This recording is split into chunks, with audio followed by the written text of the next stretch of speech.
Good morning. Today is Wednesday, January 22nd, 2013. This is my room. Welcome to a day in the life with Jenny Rasmussen. I have just gotten up a little bit ago. I have made myself some coffee in my wonderful Arizona mug that was a present from Heather and Tom. I will get ready for the day. I will have some breakfast and then I will head over to the Spice Garden Cafe for the beginning of my day. Okay.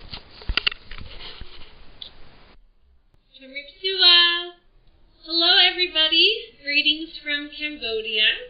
My name is Jenny Rasmussen and I graduated from Trinity last May with a Christian Ministries degree and an emphasis in counseling and social services. I got to Cambodia through an organization called GoCorps that seeks to connect college graduates with midterm missions opportunities. I went through a compassion and social justice track and am here for 2 years. Okay, I'm ready for the day. It's time to go to work. So,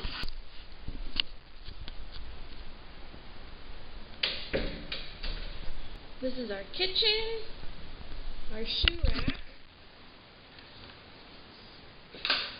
So here in Cambodia and in most Asian countries, it is customary that when you enter a building, or especially somebody's home, you take off your shoes. No need for a coat rack here. Just a rack for moto helmets. You can see we use our refrigerator for some of that. And shoes. Alright.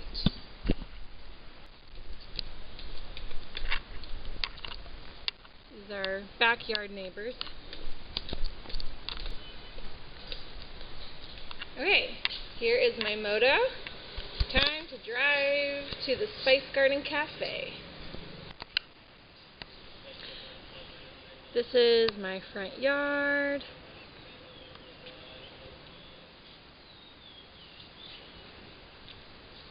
And this is the gate to where I live. So what I am doing here is I'm working for an organization called Daughters of Cambodia. Now, Daughters of Cambodia seeks to help women come out of the sex trade. Now, a lot of the issues here are not so much sex trafficking in terms of a woman being tricked or sold into a brothel, but things have become a lot more underground now. Some raids have been done through International Justice Mission, and so now it's harder to detect where the exploitation is going on. But beer gardens and karaoke bars are just a huge scene for sexual exploitation. And a lot of the girls, especially in this culture, they are viewed by the outside public to have chosen this line of work, but not one of them I've ever heard said that she felt like she had a choice. Here in Cambodia, family is very important, and the daughters are responsible for taking care of their parents. And so many of these girls have been sold into sex work by their parents or encouraged strongly by their families to do sex work in order to support their families. The majority of women who are involved in sex work have been abused as children. And there is a proverb here in Cambodia that's well known, and it says, "Women are like white cloth and men are like gold. If gold gets dirty, it can just be brushed off and polished. But when white cloth is stained, it's stained forever." So the idea is that once a girl is abused, once she loses her virginity, then she's considered soiled forever.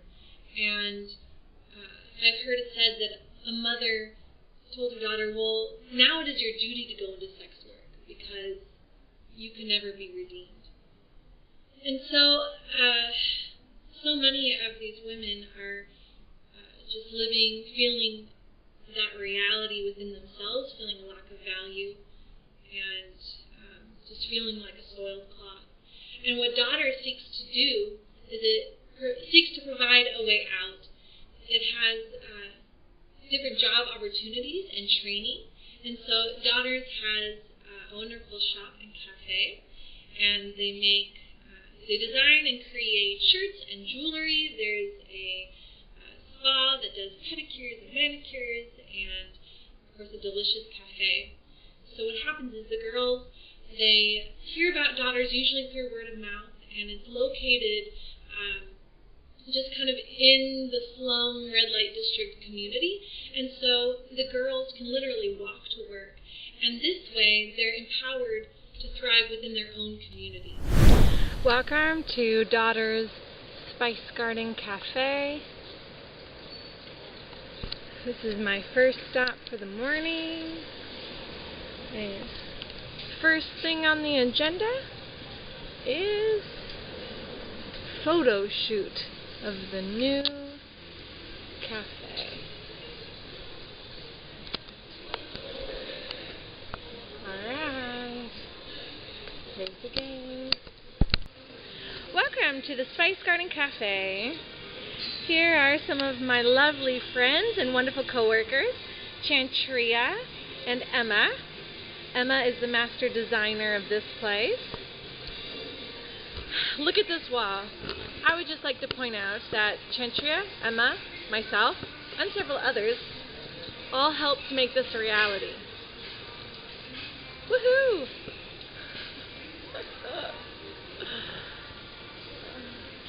People can come here to enjoy delicious food, drinks, and upstairs is our wonderful house of prayer where people can pray over Cambodia, over the people, and just over life. Okay, we're going to order some drinks and we're going to take some photos for advertising the new cafe. Gotta go! So what I do with Daughters is I have 3 different roles. One of them is working with member care. Currently, we have about 40 staff and volunteers. Most of the staff are Khmer, and a lot of the volunteers are just from Europe or from the States. There's about 20 Khmer staff, 20 Western brains, as they say in Khmer. And so one of my roles is to just come up with creative ways to encourage the staff, and doing debriefs for the social workers, and being available to just talk with and pray as these men and women are dealing with very difficult situations every day and hearing difficult stories. And it's just a very heavy environment to be in, day in and day out. So one of my roles is getting to just be an encourager for the other people working at Daughters. The other part that I do is sort of a social work liaison. So I mentioned that when the girls first come to Daughters, they are put into the training program. And so this is typically the first 6 months, and they're learning how to hand sew, they're learning kind of basic skills, and then from there they can be promoted to machine sewing or some of the other departments at the center. But they start out in that training department. And this is the most vulnerable time for them. This is the time that if they're going to leave and go back to sex work, they're most likely to go during the first 6 months. So one of my roles is to simply befriend the girls and do check-ins with them. Twice a week, I'll just meet with the girls one at a time and just find out how they're doing. It's just an opportunity to give them a space to voice any concerns they might be having. And the hope is just if there's something going on and they don't really know how to share, they don't know who to talk to, or they have questions but they don't know how to ask or what to do, that they know they are valued and they can bring those concerns to me. And then I am sort of the referral. I talk to the medical department if it's a medical issue, or I will inform inform the social workers if it's a counseling issue or if a home visit needs to be done with the family. So that's one of my roles. The other is we have, at Daughters, there is a Sons program. Now, the Sons program reaches out to a group of boys known as Lady Boys. These are transvestites, and they are highly ostracized and just looked down upon in Cambodia. And so Daughters seeks to do the same thing for them as it does for the girls, provide a different source of work and a way out, so they don't need to prostitute themselves, and just fair trade work. So we have currently a woodworking department, and it's a newer program, but a lot of the guys are learning to do basic woodworking and different carving projects. And my job with them is similar as it is with the training girls. I meet with them every week just to find out if they have any issues, if they have any concerns, any problems, and just give them a voice and a place just to talk and be heard and listened to and prayed with. And so they know if they have any complaints, any concerns, or they want prayer, they know that they can come talk to me, and I serve as sort of an advocate on their behalf.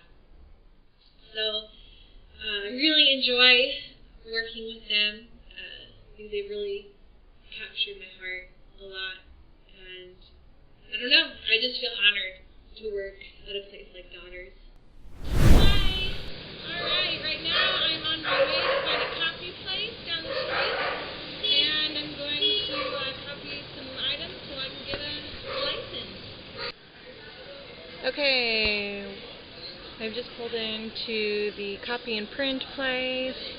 I'm here to make copies of my passport, visa, and license so that I can get my official moto license. This is my third place today, trying to find one that also prints and makes copies. There are a lot of these around the city. This is also an internet cafe, so you can do stuff here. Right now, I am sitting upstairs, again, in the Space Garden Cafe. I came back here to do some emails. I was enjoying some lovely jasmine tea. And one of our short-term volunteers will be speaking at the Daughters Church service on Friday in 2 weeks. So I was going over and editing his manuscript for speaking so that we can make sure it's culturally appropriate and that the girls and guys will understand. So I think he did an excellent job. Now I will be leaving the cafe and driving the moto over to the center where I will join a prayer session with the Lady Boys in our Sons program. Alright, off I go. Okay, welcome to the social work office. Here we have some people hard at work. There goes Sophia, she's one of our counselors. Satna. This is Polly. She's another one of our counselors. Oh, very good. This is Jenna. Oops, the lighting is pretty bad. We're going to come this way. And she is from Pennsylvania, and she helps to oversee the social work team. Okay, so this is where I come. Whenever I'm in an office and I need to get things done, I just plant myself here. We've got a great team. And right now I'm going to go join the prayer time with the boys over in the other building next door, where they are home. So I just want to share briefly one story of something that was encouraging during my time at Daughters this far. So there was, I think it was the first week that I was doing check-ins with the trainee girls, and there was one girl, she's young, and maybe about 21 years old, and she's pregnant, and she's just really sweet. We had started to get to know each other before, and anytime I would see her, she would give me such a bright smile. So I was really excited when I saw her walk through the door, and I have an interpreter, and so I was starting to ask the questions, and I asked her if she had any personal or family concerns, and she started to just share about the situation going on with her younger sister. and she was just really afraid that her younger sister's baby would be sold, because that is just, it's a really sad reality here. A lot of young children or even babies are sold, and you could just see the heaviness in her heart, and she just started to tear up. And we asked if she wanted a hug, and she just fell into Bora's arms. Bora's my interpreter, and immediately I jumped to the floor, and we're just surrounding her, and she's just sharing, and we're praying for her, and just talking with her, and a lot of the times I didn't even quite know what was being said, and I was just praying, and I knew from before, I had asked her if she'd ever heard of Jesus, and she had said that she started to hear about who Jesus was when she came to Daughters. But she didn't really know a lot about him, but she was learning more. And I was just praying, I was like, Lord, please, please, this is the time. She needs to see who you are. She needs to know your love in a very personal way. You've got to show up. You got to. So, the next day, the first thing I was going to do is let the other social workers know what was going on. And to my delight, when I arrived, they were already on the case. They were already preparing to make a home visit and talk with the other family members involved in just what the situation with the young baby and her younger sister. And when I saw the girl outside of Daughters, I walked up, and she just had the biggest smile on her face. She said hello, and just the look on her face, it's like she was saying, I matter. I've been heard. I'm valuable. People care about me and care about what's going on. And it was just really, I don't know, not a lot of words were shared, and we had a short conversation, but it's like her face said it all.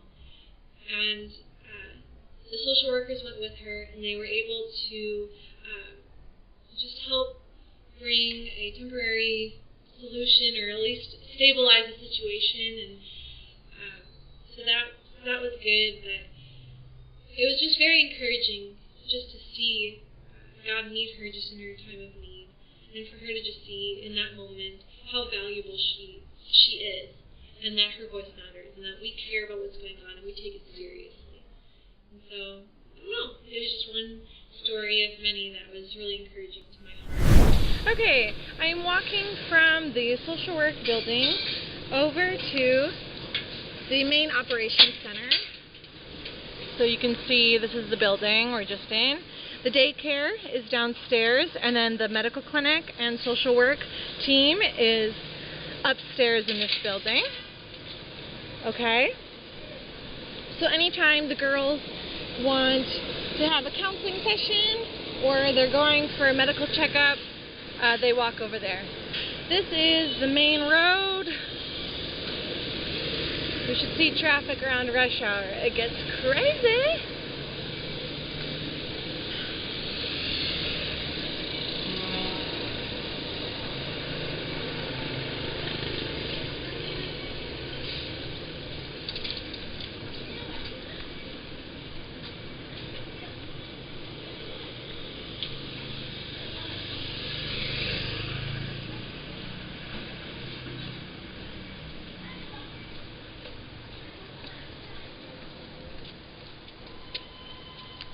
Okay, welcome to the main operations center.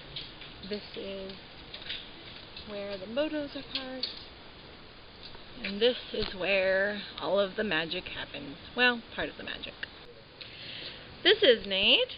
We just finished meeting with one of the boys and praying and counseling and problem solving, and now we're going to go upstairs and finish talking to more, and then it's almost time for work to be over. It's 20 minutes till 5. About 3 minutes of hangout time before work is over.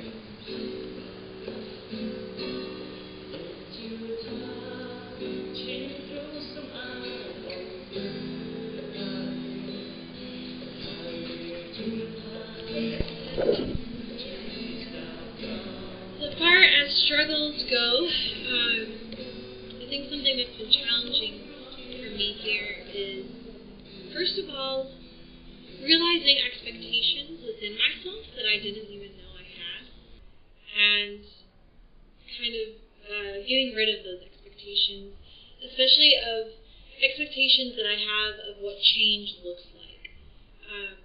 Like I mentioned, I work a lot with the Boys and the Sons program, and I also once a week teach workshops for them, talking about money management. We just did a 3-week series on identity and just who God sees us to be. And I didn't realize that when I came, I was looking for evidence of their walk with God and evidence of change and success to be seen through them changing their outward appearance.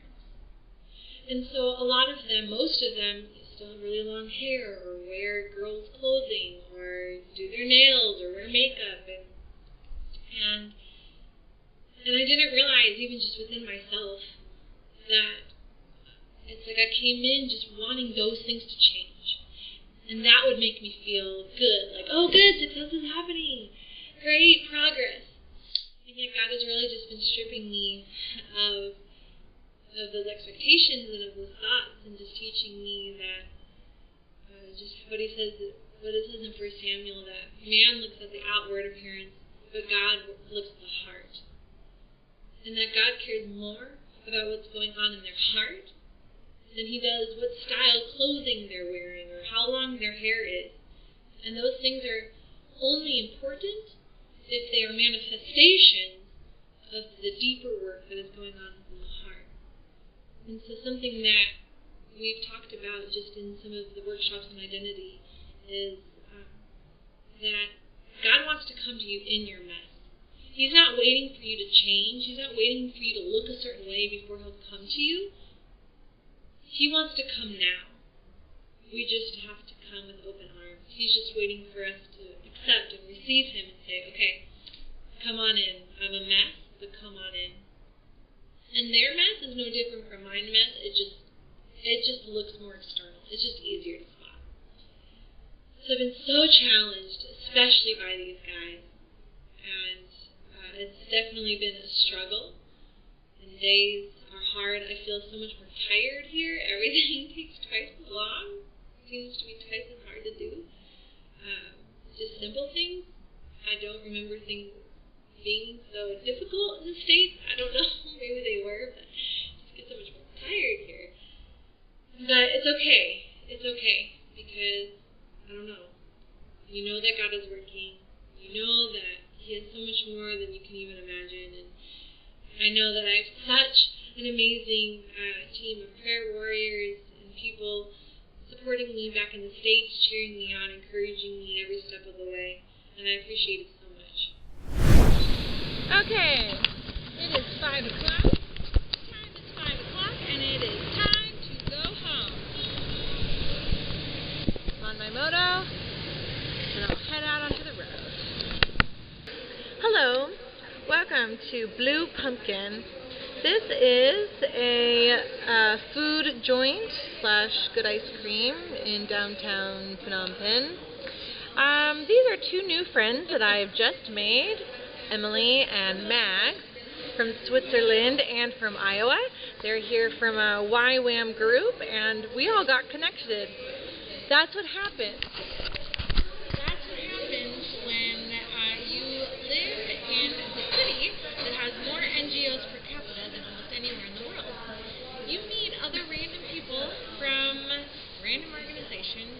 You eat ice cream together, you become friends, you discover you know other friends, and then you're all happy and you continue on your way. Okay, so that's what we're doing right now. It's about maybe 7 o'clock on Wednesday night. So that brings me to the final part, and that is prayer, and how I could definitely use your prayers. So for the country of Cambodia as a whole, a big prayer on my heart has been that the country of Cambodia would know the fear of the Lord. There's such a a lack of fear here. It is a majority Buddhist country, and so idolatry is huge, literally. I mean, golden Buddhas, little like pagodas, monks in their orange robes are constantly walking around just so people stop and bow to them. They'll sprinkle water on them, and these physical forms of idolatry and bringing them good luck. That's such an emphasis here, and there's just not a fear of the Lord. And Jesus is considered the Western God. And so those who do decide to become Christians here, it's very hard for Khmer to become Christians here because they experience a lot of backlash and a lot of abuse, and they're told, why are you just trying to take on the Western man's God? Why are you abandoning your culture, your own people, your own family, our traditions? And so just pray that the fear of the Lord would come over this place. Pray for a rise of godly men, and that men, instead of being abusers, would take on the role of protectors. Domestic violence and abuse is cultural here. There was a young missionary couple who, their first week being here, they were in their apartment and they heard screaming outside their window. And the guy ran downstairs and he saw a man just pounding a woman inside a truck, and he opened the door and he's like, "What are you doing? Stop!" And the guy said, "Oh, no problem, she's my wife, no problem." And everyone else was just saying, "No problem, no worries, wife, that's his wife." And the guy was just outraged, he couldn't believe it. And sadly, that's a more common mindset here, even among Christian households, than should ever be accepted. And just that kind of display of power and authority through violence and through physical abuse. And so pray that men would rise up and they would be leaders and they'd be protectors of their women rather than trying to dominate with that kind of abuse. Pray for the clients and daughters. Oh, the issues are so complicated. They come from such broken families or homes, or they have children with needs and they don't have enough money to buy food, and they have abusive relationships, and it's just difficult. Complicated issues. So pray for, just the clients in that way, and that they would know God's love deep in their heart, and they would just know their value, and they would see how God sees them, and they would know that their hearts can be made whole again by the power of Jesus Christ. Pray for the men. Pray for these boys. They're learning a lot. But I see a lot going into their head, but it's not really hitting their heart. Pray for heart encounters with Jesus Christ. Pray that God would just blast open their hearts, and they would just know who they are and who they were created to be. And for myself and for my team, energy, pray for strength, and words and wisdom. Wisdom of what to say, when to speak, when to not say anything. It's been pretty challenging for me. I like to talk, and I like to ask questions, and I like to, give advice, and yet I feel really with the language barrier, and I'm taking my class, and I'm trying to learn as best I can, but there's still a lot of limitations, a lot of things I don't understand. Pray for the language, but it's been cool just to see how I can't depend on my own words. And so it's been challenging, but it's been really good at the same time. So just pray that God would speak the words He wants to speak and the ways He wants to speak them. It is now just about 9 o'clock on Wednesday evening. I just got home, and I'm feeling tired and ready to wind down.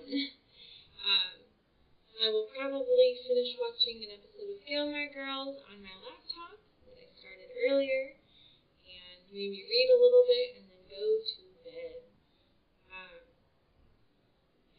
So that was one day in the life of Jenny Rasmussen here in Cambodia. You never know what the day is going to bring. There are a lot of different adventures, excitements, frustrations, little victories, and day is just something different. So I will sign off and say